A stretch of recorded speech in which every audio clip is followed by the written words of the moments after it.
Yang pertama yaitu sediakan bahan yang terdiri dari beras ketan, ragi, dan pewarna makanan.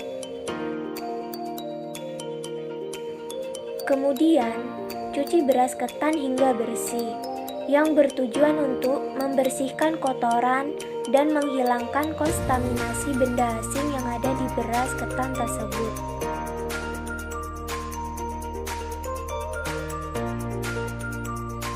Beras ketan yang telah dicuci lalu direndam dengan air dan teteskan pewarna makanan kurang lebih 1-2 tetes dan diaduk hingga rata. Kemudian didiamkan selama kurang lebih 2 jam. Proses perendaman memiliki fungsi dalam proses gelatinisasi pada tahap selanjutnya.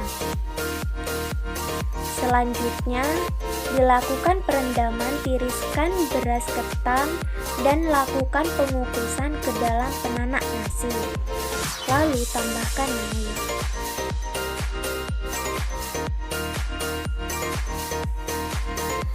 Pengukusan di sini memiliki fungsi dalam pematangan beras ketan menjadi nasi ketan, mematikan mikroba patogen, serta untuk memperoleh tekstur yang lembek pada nasi ketan.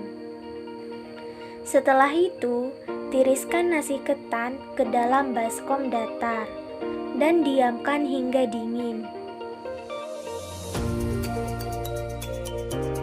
Lalu, siapkan 1 butir ragi, gerus sampai halus.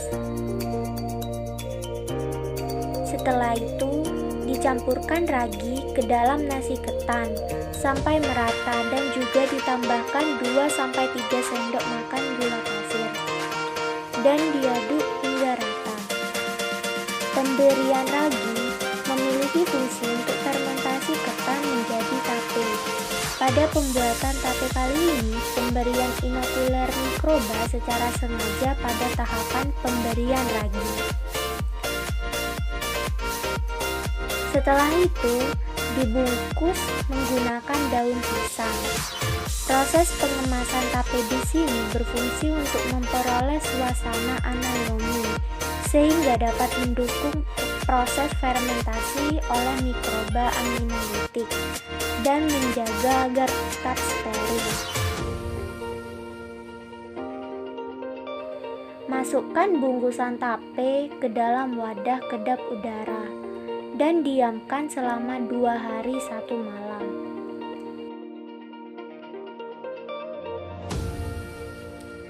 Baik, sekarang saya akan menjelaskan peranan mikroba dalam kesehatan.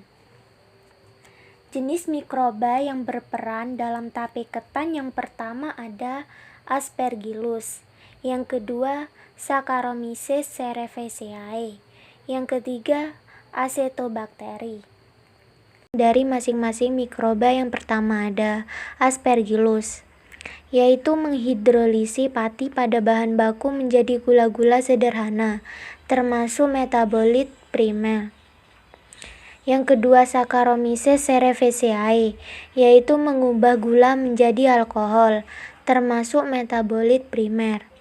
Yang ketiga Acetobacter, yaitu mengubah alkohol menjadi asam laktat, termasuk metabolit primer. Yang terakhir yaitu manfaat mikroba dalam kesehatan. Yang pertama gula-gula sederhana, yaitu sebagai sumber energi bagi tubuh.